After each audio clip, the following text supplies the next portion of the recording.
All right.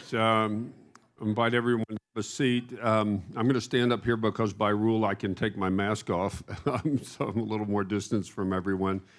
First of all, good morning. I'm Fritz Mayer. I'm the Dean of the Korbel School, which proudly hosts the Scrivner Institute of Public Policy, and we're just delighted to welcome all of you to our first Scrivner Policy Roundtable, which a series we're really excited about, and I'm just delighted to see the turnout here. This is really, really very exciting.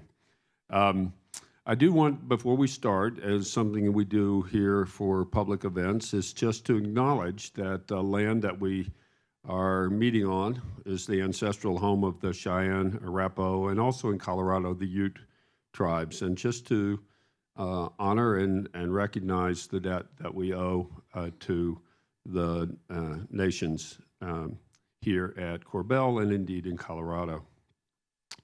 Well, so excited to be doing this. This is really at the core of the mission of the Scrivner Institute and indeed Korbel School as a whole.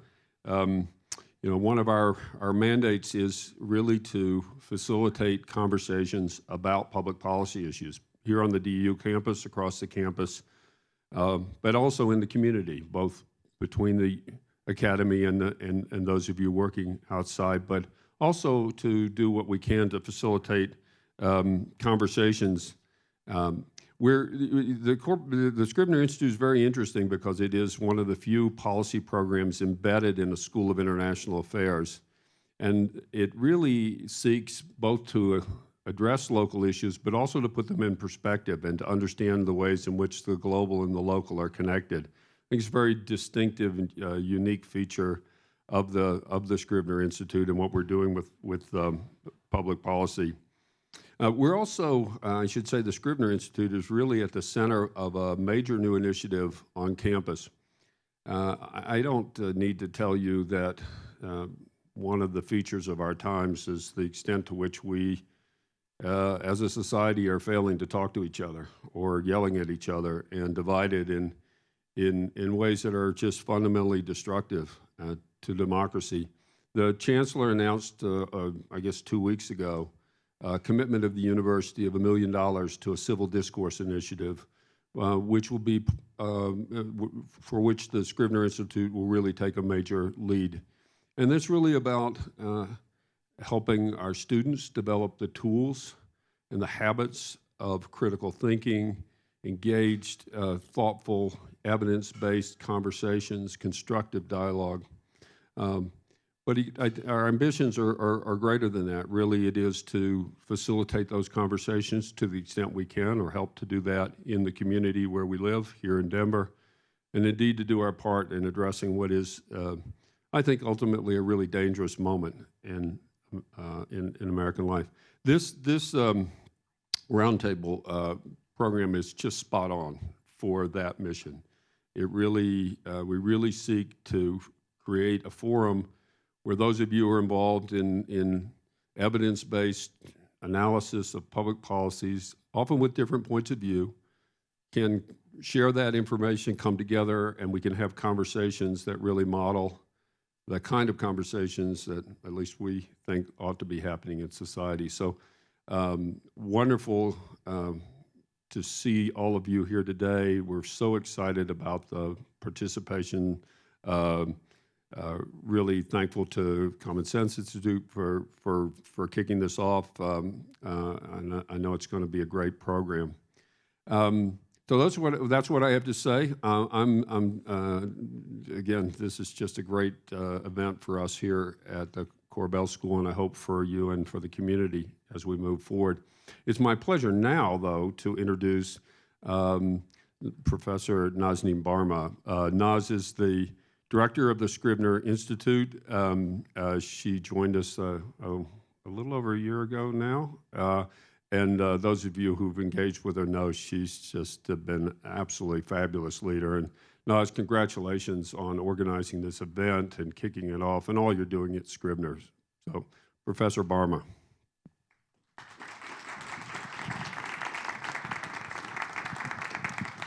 Thanks so much, everyone. Thank you, Fritz. And let me just echo Fritz's warm welcome to everyone. We're just really delighted, thrilled, really, to be here with you this morning to kick off the inaugural Scrivner Policy Roundtable with the Common Sense Institute presenting. So welcome in particular to the Common Sense Institute team and board members. Thanks for being here. And representatives from other roundtable partners who we'll be hearing from over the next months, including the Bell Policy Center, the Colorado Action and Evaluation Lab, the Colorado Center on Law and Policy, Colorado Fiscal Institute, the Institute for Science and Policy at the Denver Museum for Nature and Science, and several others who we hope will also join the roundtable officially as we move forward. I wanted to extend a special welcome also to the MPP students who are here with us and to faculty and staff from across the campus who work on policy issues across the University of Denver, and to Doug Scrivner, whose generous gift with Mary Scrivner has made all of this possible. So thanks so much for joining us. As Fritz mentioned, one of our core mandates at the Scrivner Institute is to serve as an interdisciplinary hub on campus, to connect the campus to ourselves and to connect the campus to the community. And this roundtable that we're launching today is really a centerpiece of how we hope to go about doing that together. We envision it as a quarterly event series with the aim of building really a network amongst ourselves of collaborative research and a collaborative research and learning environment among all of the policy actors working on local policy issues. Each session will involve a roundtable partner, today the Common Sense Institute, presenting on a topic or piece of their choosing, a piece of work of their choosing, followed by a facilitated Q&A and discussion. The Roundtable is an invitation-only event. Thanks again for accepting our invitation. And the aim of having it be an intimate space is to have a focused avenue for policy actors like all of us here to discuss our work and our approaches to enhancing our shared understanding of the local policy ecosystem, and together to think about potential for policy innovation. Ideally, these events will in some cases spur future collaboration, research projects, future events, and so on and so forth. I just wanted to kind of lay out a couple of rules of the road which relate to what Fritz was just talking about with respect to the civil discourse piece of this. Today we're going to record the presentation portion of the event, and that will be available for viewing at both CSI's and the Scrivner Institute's websites. And then I will moderate a closed-door discussion. So we're going to turn off the recorder. We're going to have a closed-door discussion where the rules are essentially that the information that you receive here can be shared, but comments are not for attribution to either the people who offered them or to the institutions which they represent. And the goal is really, in that regard, to be able to facilitate a robust and respectful conversation among us all that's conducted on the basis of evidence and clear analytical frameworks, and with a shared goal of developing constructive solutions to the hard problems that we face in our world. I wanted to especially extend a big thank you to Katie Aker, the Scrivner Institute Program Manager. Thank you. So all of you know how instrumental she has been in developing this concept and implementing it today, along with many members of the Dean's team in getting this together. So without further ado, I'm going to hand it over to Kristen Strom, President and CEO of the Common Sense Institute. And as she's heading up here, I will add that I'm so grateful to CSI for being our first partner. And thanks especially to Chris Brown, Senior VP for Policy and Research, our presenters Evelyn Lim and Peter LiFari, and Representative Colin Larson, all of whom Kristen will introduce. Thanks, Kristen. Thanks so much, Naz. And I'm going to click through a few slides real quickly, but it's wonderful to be here with you all and to see you all. A little historical background. So Fritz mentioned that Naz, thank you, Katie. Naz joined the Scrivner Institute as their fearless leader probably just over a year ago, and I think that discussions around working together in a strategic partnership really started immediately thereafter. So it's wonderful to see this finally come to fruition. Doug, thank you for the Institute and for all of your leadership. I know that we've talked about this sort of collaboration for a long time as well. A little bit about Common Sense Institute. For those of you that might not know of us, I want to play a quick short video that tells you a little bit about our work and what we do. A healthy, growing Colorado, built on a solid foundation. Data, bigger than bias, using time-tested analytical tools to give citizens the facts. We are CSI, the Common Sense Institute. And our mission is to examine the fiscal impacts of policies and initiatives so that the laws that impact our lives allow individual opportunity to flourish, not skewed or bent by politics or partisanship. Our team includes some of the best and brightest policy minds in Colorado, and our board of directors from every corner of our state encompass Colorado's vital industries. We are committed to the protection and promotion of Colorado's economy, because in our opinion, that's just common sense. We are the Common Sense Institute.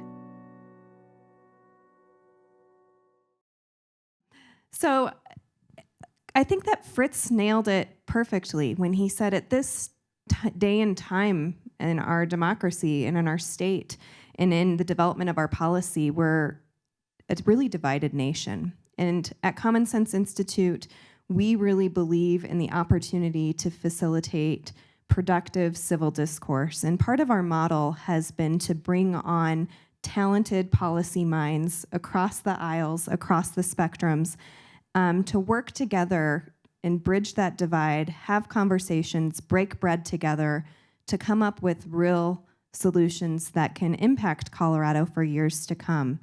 And so I'm thrilled today that we'll be hearing from Peter and Evelyn, who were two of our Terry J. Stevinson Fellows. Terry is one of our board members. I'd like to also recognize Earl, Lori, Liz, who are board members here today. Thanks for being here and for your leadership. A little bit more about this fellowship. Terry J. Stevinson decided to fund and endow this fellowship to really spur this thoughtful policy discussion on the biggest issues facing our state around growth. In 2020, we undertook a report and brought on Henry Sobonet and Ben Stein as two fellows to examine the issue of transportation infrastructure. And this last year, Peter and Evelyn did incredible work on the housing affordability issue. I'm also really excited to announce that in 2022, we are going to be examining the topic of water. Water flows through the West, and it's a huge issue. Next year, there are a lot major water compacts that are up, and we're thrilled to be bringing on new talented team members to look at the water problem as well. I would now like to introduce our 2021 Terry J. Stevinson Fellows, and I have a cheat sheet here too, because your bios are that impressive. First and foremost, Evelyn Lim. Evelyn is the Director of Policy and Research at the American Cornerstone Institute. She was most recently the Department of Housing and Urban Development's Regional Administrator for Region 8, which covered Colorado, Utah, Wyoming, Montana, North Dakota, and South Dakota. She began her public service career at DHS shortly after the creation of the Transportation Security Administration, TSA. And she worked in the White House under President George W. Bush as the Director of Transportation Security Policy. She eventually was recruited to become the policy lead at Colorado Concern, which a lot of us are familiar with. And we have just been so thrilled to have her on board as a fellow to look at this issue. Evelyn.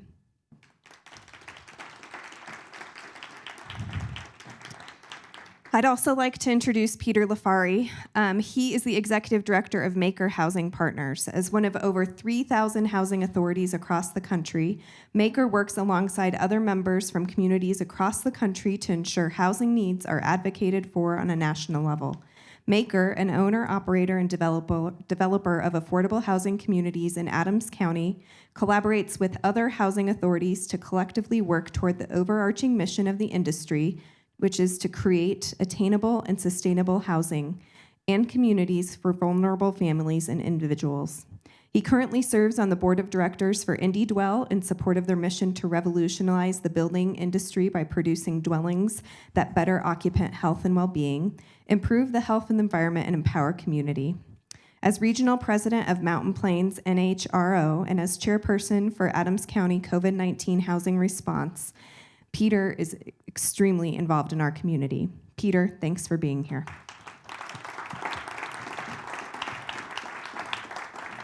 Thank you.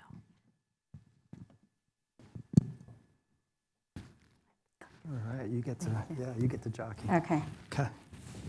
Well, I just want to thank everybody again for having us here as the inaugural roundtable. No, not much pressure there.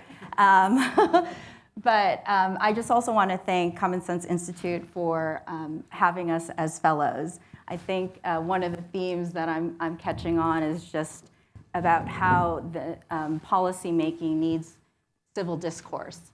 And really, one of the pleasures of working with Peter is that we came to this without any sort of preconceived ideas about how we wanted this report to go. And so we really challenged ourselves with coming up with actual solutions rather than just talking at each other about how I thought about policy, how he thought about policy. We really wanted to come together and say, what can we really get done in Colorado? And so that's the premise of our report and how we wanted to approach it. And again, it was really just lucky for us to have that opportunity because you don't get that very often. And it was really great to work with Peter. We had met each other when I was over at HUD, since we oversee public housing authorities. And I just thought that the opportunity to work with him would be really great and thought-provoking. So that was great.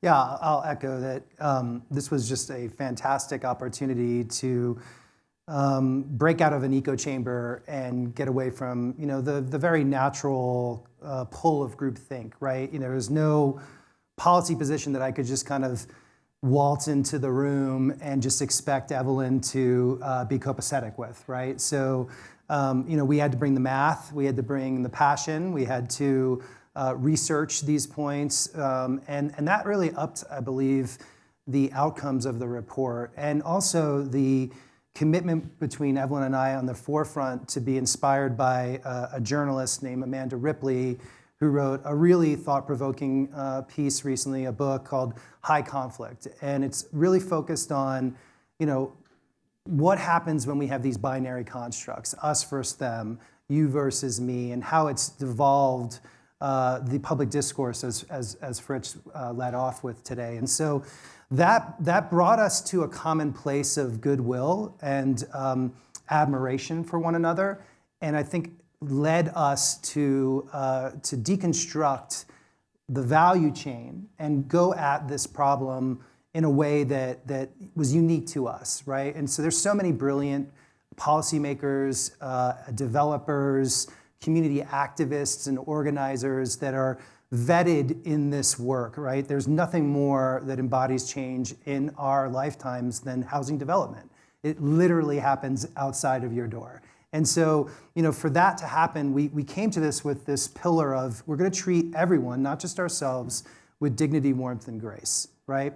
We're also going to attack some of the notions that we feel are rooted in this binary construct that divides us. And so this idea of NIMBY versus YIMBY to us is a really toxic thing, right? And because when you look at it and you actually start to get into it, you can see that most folks, the letter at the end of their name doesn't matter once something starts being developed in their home, like in their backyard, right? And so, what it does then is it just entrenches these polarized positions and you can't move forward together. And so once we did that, it was like two kids playing in the sandbox. And so, I think, we'll get into the report, but I want to start off and say, right now there's a lot of platitudes and housing, which used to be a political career killer, right? Like you couldn't talk about housing and stay elected for very long, right? And so now all of a sudden it's housing is healthcare, housing is infrastructure, housing is human rights. BS. BS. It's none of those things until our budgetary decisions and the way that we govern our localities correlates into providing the American dream for every American. Because frankly, we've done it before with great success, we just didn't do it for everybody, right? So back in the last massive housing crisis that we've had in our great nation's history was after the brave men and women came back from World War II, and we had mass homelessness. And we created the GI Bill, right? We did all of these audacious, bold, controversial policy interventions that have brought us the institutions that we know today. And we housed and we educated those great men and women, but we didn't do it for people of color. And we've been plagued with that ever since. And so what we've been saying is, let's not just look at one side of the continuum, let's look at the value chain, and let's start with the math, right, Ev? And so what did we find? We found that, no surprise, we just don't build anything. Not even a little bit, right? Like, we're not off by a little here. It's not like, oh, we need to build 50,000 homes a year and we're building 40. No, the news is wrong, right? And here we are being told mixed messages, right? So we're saying we're in a housing boom in this state. We couldn't be any further from that. So how can we expect very weary, very polarized, very scared humans that we admire, regardless of the letter at the end of their name, and say, hey, now we want you to go ahead and greenlight all of this disruptive work to get us more housing? When we say we're in a housing boom, we're not, right? And so that's where we really started off here. And I'll just add, two things really guided our work together is that there is no preference except for revealed preference. And so when Peter talks about platitudes, it's out in the discourse a lot about how housing is such a priority. But really, is it? When you look at where we're spending our dollars. And so that was one of the things. And the other thing that we talked about was there are no solutions, there are only trade-offs. And so when we think about policy, we need to understand that there's always going to be trade-offs, and that we need to be okay with that. We can't come from it from totally opposed sides and not realize that we're not going to get anything unless we make some compromises. And so that really kind of guided us. The other thing that I'll just add before we really get into the slides is that one of the best things, and we've had the opportunity to talk about our report a lot, which has been great. So if any of you have heard this before, I apologize, but we actually kind of just riff off each other, so it's probably not the same exact presentation. But as we've been doing this, I think when you read the report, you are reading our kind of final thoughts on how we should get somewhere. And as Peter mentioned, we both came from it from different ideas, and we had a lot of discussions that maybe you would be curious about how we both came to that conclusion. And I think that that's the most interesting thing. That's the great part about having this fellowship, where we're coming from it from perhaps different sides, but we came together. And so those are the trade-offs that I hope we can talk about a little bit later in the conversation. Yeah. So you'll see that we have an extreme supply crisis. It is acute. It is not going away. The behaviors that govern our policy are not leading us towards Christmas morning salvation, right? So it's a situation where until we start to really tackle the value chain closer to the point of origination, we're going to continue to see housing types be at its max cost, right? So every type of housing is exasperated. So if we look at it, right, so there's really scary statistics. We can see here that, we've had a 29% increase in the sales price of an average single-family detached home. That has not ceased since we pulled this information back in March. Yep. And so, if we go ahead, what's happening is we don't have enough listings because there's been a mass flood of interested buyers because, newsflash, millennials are just like everybody else. They want to buy a home. They want to participate in that American dream. The Zoom life dynamic of our pandemic has created winners and losers, right? A lot of winners that have less overhead. We have historically low interest rates, so people's purchasing power is higher. We have really interesting emerging net immigration patterns where folks are leaving high-cost areas because these talent hubs aren't required for folks to be able to have those symbiotic relationships that drive their career forward. So everybody says, hey, everyone's coming to Denver from California, everybody's coming to Denver from Texas, or from other high-cost coastal areas. The reality is that we first embraced the idea that depopulation is not a strategy, right? And you'll find that later. One of our biggest concerns is the anti-growth sentiment that we kind of had a little fun with the verbiage there, blowing like an F5 tornado across our state. And I'm an optimist. I truly believe that folks don't wake up every morning looking to do harm to their fellow American, their fellow Coloradan. But ultimately, everything that we do is in jeopardy if we have he who will not be named, who is the author of multiple anti-growth initiatives in our state, has their way and looks to do what was proposed previously called Initiative 66. And so what we found was that closest to equilibrium based off the state demographers office is about 1 home for every 2.1 Coloradan households. And we were doing okay back in the 80s and early 90s, and then we went headfirst into the Great Recession. And so that lack of liquidity and the absolute, kind of cementing of the housing development market, we've never come back from, right? And so, we're averaging 77,000 net in-migration to our great state. Folks keep moving here, folks keep enlarging their families, and we're only building less than 26,000 units a year. And so, we kind of came at it with, said, pretty easy math. We wanted the report to really speak to the average Coloradan.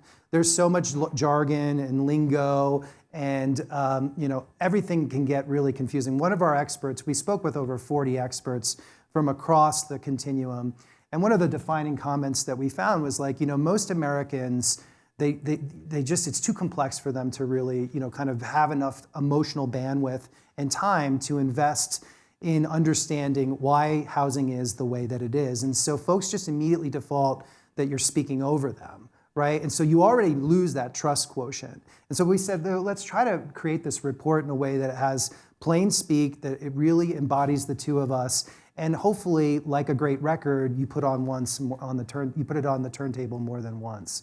And so we also realized as leaders, leading a $60 million organization and developing housing myself that I'm blessed to serve, was we're both very much as business leaders, very methodical and strategic when it comes to our core beliefs, core values, what we won't do, right? And none of that really exists in housing. Housing is really kind of the Wild West. Everything is disaggregated, project specific, very emotional driven.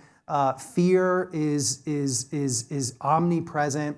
And so we said, hey, maybe we can help each other out and help this continuum of professionals that dedicate their lives, lawmakers, and say, hey, maybe we have some guiding principles, just like we would create to lead our businesses. And Evelyn, I'll let you talk about the principles a bit, because we feel that they correlate back to key decision making. Sure. And behaviors that would help us make smart decisions. Absolutely, yeah, and we've talked a little bit about this already, but the first one is do away with binary constructs, which again goes back to Amanda Ripley and her thoughts that we can't come at a solution if we're unwilling to come together in the middle.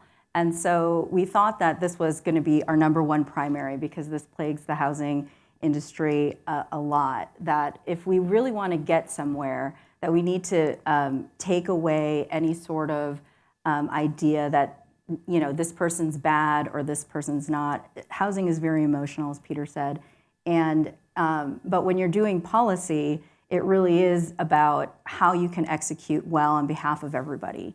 The second one we've talked about is embrace growth. Depopulation is not a strategy that's going to work in Colorado. It's just not. If you want to attract more business, if people want to live the wonderful lives that we currently do, we need to be able to provide housing for people. Reform the popular notion that all development, most specifically affordable, at or below 60 AMI, needs to pay for itself. Yep. This is a big one, and I think what we need to remember is that the infrastructure around housing used to be paid for by all of us. And so when developers come in and they're expected to pay, all these infrastructure costs in the front end, that's just adding to the cost of housing. Some estimates in the metro area is $90,000 to $100,000, even before they break ground.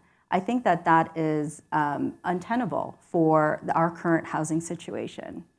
Be proportional, equitable, and inclusive. Acknowledge that the private market will not create deeply affordable units at the scale required on their own, nor will inclusionary zoning tools alone accomplish this in our current construct. We talked about this a little bit, is that Peter and I wanted really to attack this from the supply side.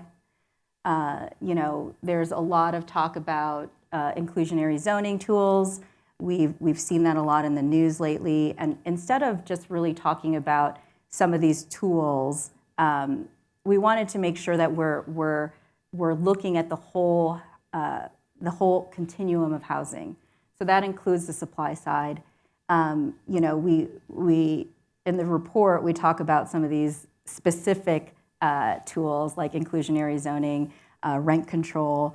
Those really add to that cost of housing. And I don't want to speak for Peter on all of this, right. but inclusionary zoning for me really does nothing except add to the price of a house. So when you're talking about affordability, it's really not getting to the solution. Yeah, I think, I call inclusionary zoning medicine for a misdiagnosed condition, right? So we're trying to fix broken policy with policy, right? And that, I think, probably at this institution you're taught, that's kind of a bad practice, right? And so, when we look at it, we want to say, is this something technically correct? Is it politically feasible? And do we have organizational capacity in the ecosystem to be able to address it? And inclusionary zoning, everyone we spoke to from all sides of the aisles, from all areas, developers, financiers, debt and equity, they all hate inclusionary zoning because they feel that it drives this confusion. And that's what we'll hear. It's like, well, we're just going to build more housing, Peter and Evelyn. Isn't it just going to be expensive and out of reach? And so if we look at it, and this comes back to this idea of that the construction industry is the last industry in the world economy to be disrupted, right?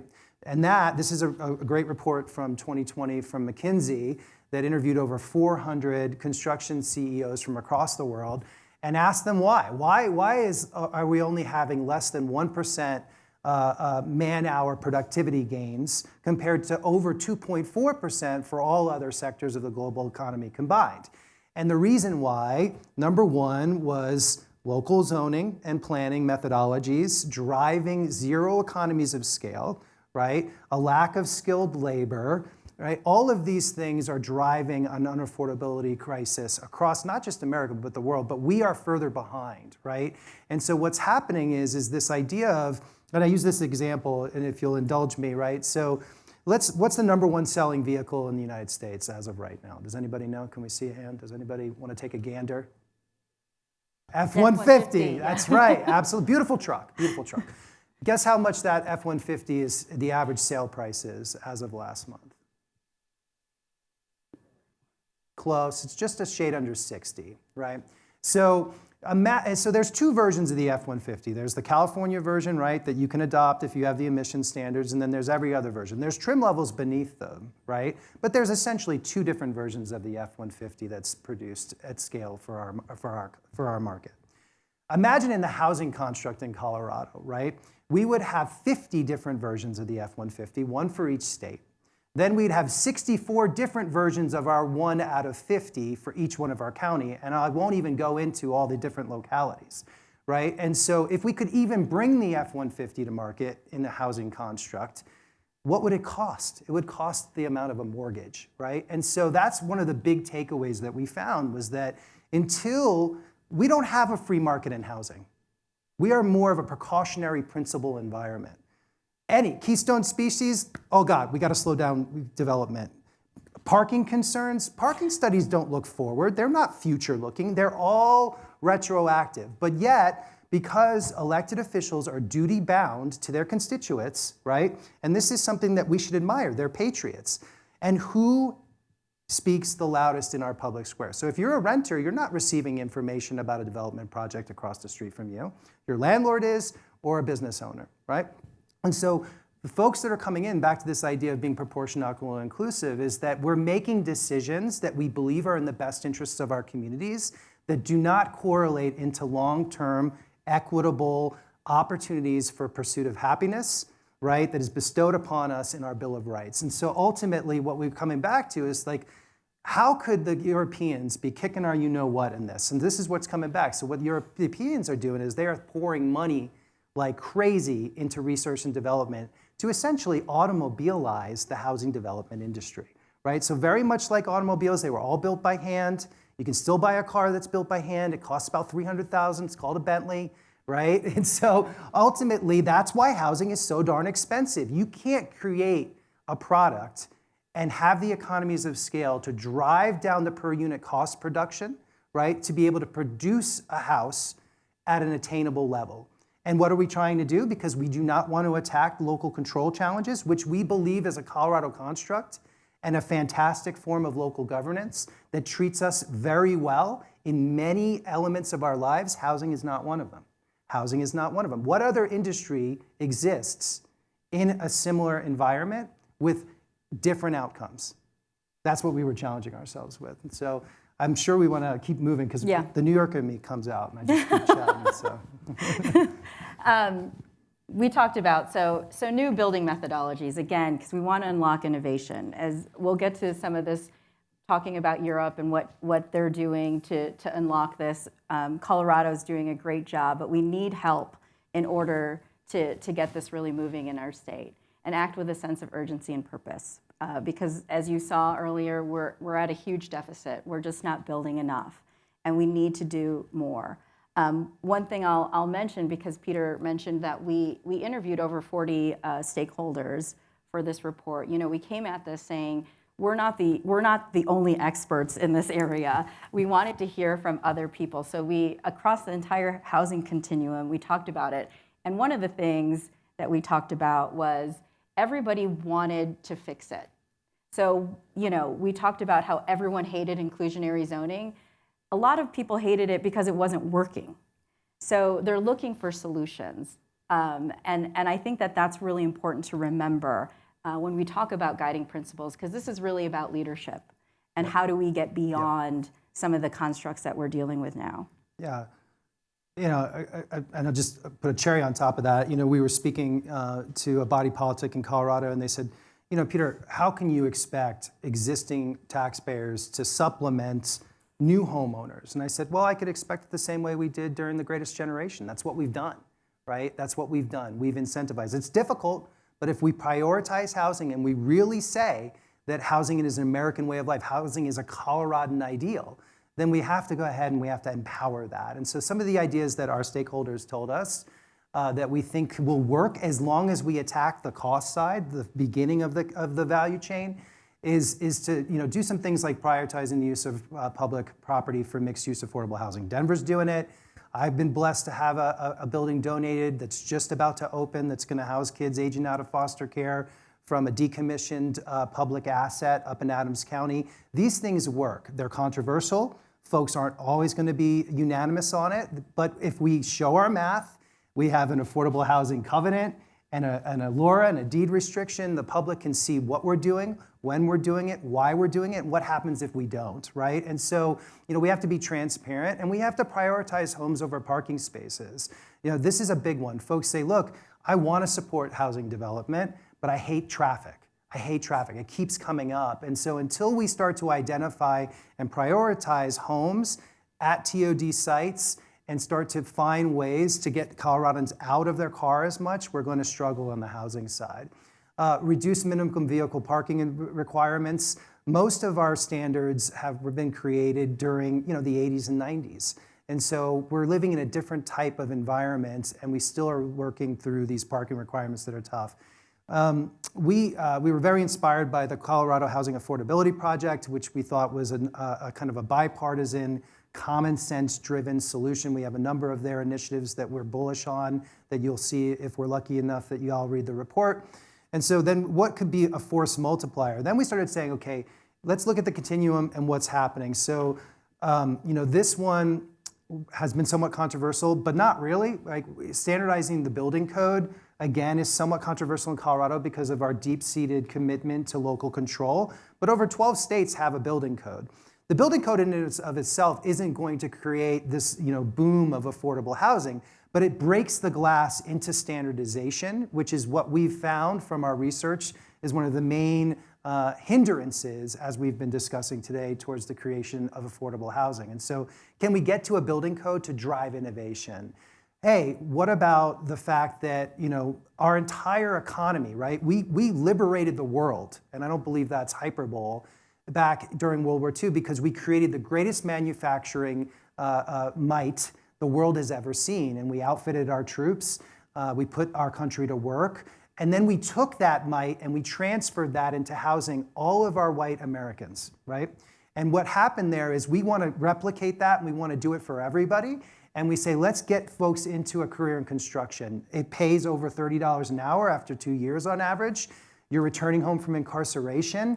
We will hire you. We were just extremely inspired by some of the work that's being expanded in construction. And then we can't just do this we want to drive equity, right? We want folks to be owners.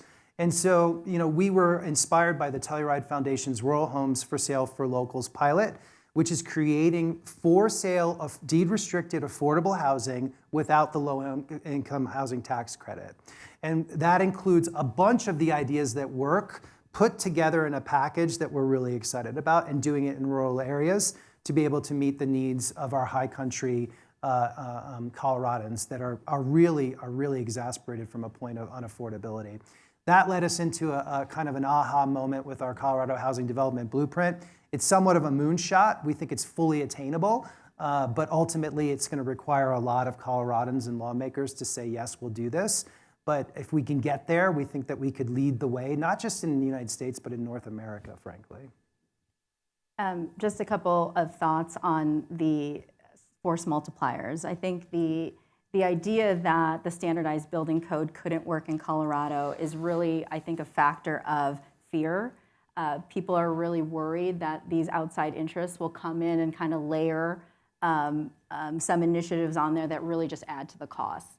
And where we've seen it work in places like Florida, where they have come up with guidelines for how their building code will actually be pulled together. And so I think it's kind of a long-term thing that we're looking at. It takes several years, but if you really say, look, our goal is, again, our guiding principles are that we want to make housing affordable, then let's focus on the affordability aspect of a building code. Let's not look at things in there that are maybe moonshot ideas that make it unaffordable to build.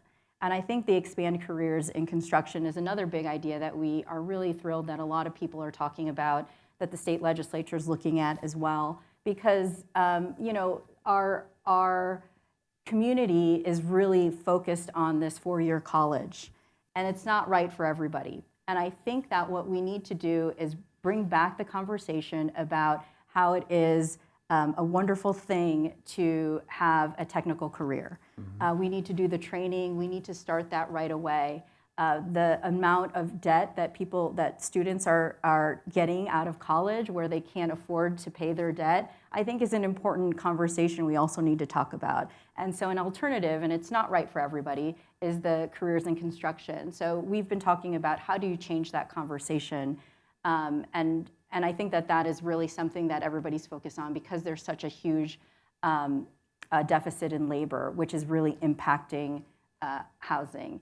And I think both of those things together really would unlock innovation. And one of the funnier things that I've heard is, the housing industry hasn't changed in 50, 60 years. The innovation that has occurred in housing is really the use of power tools. And so how do we bring in all the innovative things that are happening? Colorado has a lot of great companies that are working on this, but how do we expand that and really scale it so it's working in our communities? And then here's our blueprint. I'm just gonna, yes. Are we okay on time? Yeah, 5 minutes, Perfect. okay. Perfect. So I'm just gonna scroll through these really quickly. Yeah, so we said, okay, what can we do now and harness, the generational funding coming out of the American Rescue Act, CARES Act funding. We have an opportunity to use other people's money and demonstrate. It's our money, actually. It's our money. It's our money. But we feel like it's other people's money, and say, what? Because right now, folks are like, why should I pay for other people's infrastructure, right? Like that's that just doesn't sit well with us. Why?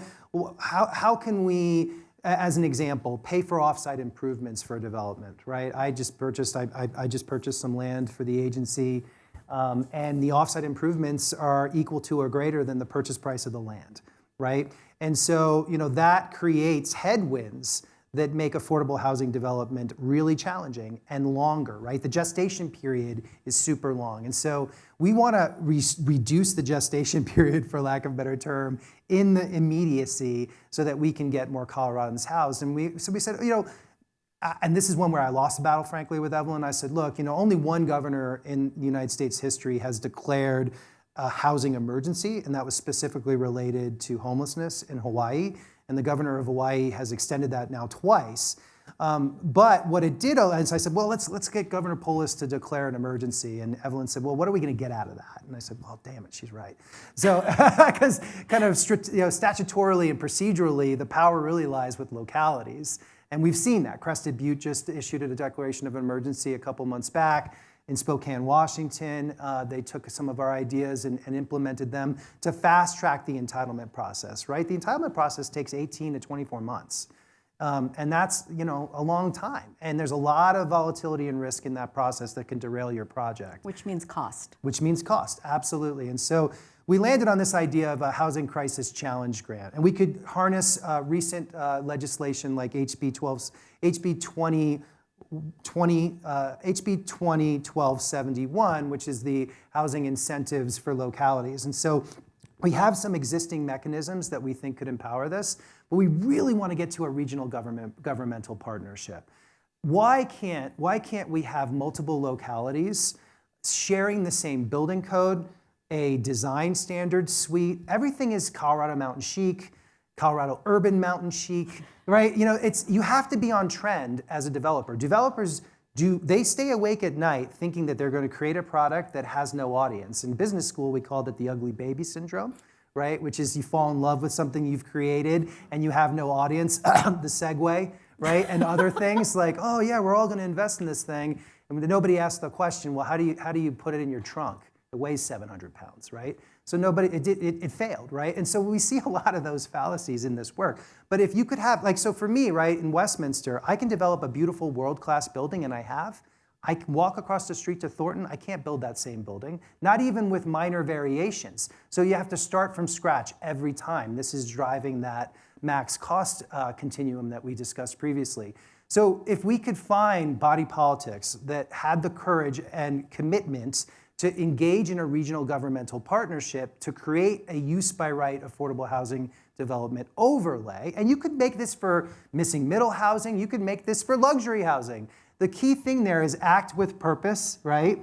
And passion and expediency. And so ultimately, we said, look, if folks come together and using the ARPA funds and the state of emergency to temporarily suspend their entitlement processes, we could really get moving quick, right? And so if that happens, we should reward those local officials. We should reward these communities and say, hey, let's do a 5-year low-income housing tax credit set aside. We've done this multiple times in our state's history. Chaffa doesn't like doing it because it got them some political pressure previously, but they did it for DHA for a Hope 6 grant, and they did it for the disaster recovery up in Boulder County, and it worked fantastically. And so how about we take our two regulatory entities that are creating debt and equity, right, Chaffa and DORA, or DOLA specifically, and say, can't we come together and do a joint underwriting task force? Because a lot of our participants, myself included, the underwriting process is worlds different, right? And so that's time is money. So if we could have a joint underwriting task force where we have common methodologies, because they're not that far off, we could expedite the process on the lawyer side, which is a big part of the driver of cost. And so then if you add the donation of local government owned land, we're attacking the cost, right? So we're taking that cost basis out, which has multiple positive elements to come from it. We have that then, and we could say to ourselves, all right, now let's try to create the most closed loop feedback circuit that we can in the country and establish Colorado as the offsite modular building industry hub. We can be a first mover in this regard. I'm really excited to see that the governor's budget includes about $25 million at this point in time to incentivize the creation and expansion of offsite building hubs and industry players here. We have great ones in Buena Vista, and I'm an unpaid, it's a nonprofit, although I love Indie Dwell, down in Pueblo. Fading West up in Boone, as I mentioned, Simple Homes here in Colorado, which we highlight as part of the Telluride package. If we can establish a closed loop where we create the housing, we have regional partnerships, now we're starting to get ahead of where we mentioned Europe is, right? Because Europe's doing the same thing. And so if we can take some of those steps, we can attack the cost, which will relieve some of the pressure on the demand side. The reason why we're creating inclusionary zoning is to address the fundamental fissures and flaws of the value chain, and that's what we said we didn't want to do. And so if we can do those things, we can really make some sweet music together. So the only thing, this is the end. I think we're Do we use a little bit on every time, bit of real estate a little there? bit over, but you can We read wanna all talk about about it in our report at the Common Sense Institute website. And I just want to circle back to kind of when we talked about this from the beginning, that this has been such a wonderful fellowship to work on, not just because of the collaboration with Peter, but also because we didn't want to write a report that you would put on the shelf and never read again. We wanted to really take these ideas and then get them into the community, talk about it with local leaders, and we've had that opportunity. We feel very lucky to have Representative Larson here with us today. He represents District 22 and has been a great leader, him along with Shannon Bird. They've really come to us and said, well, how can we work with you guys to address this situation in Colorado? And we're very excited to have him here with us today, and just really lucky to have the partnership.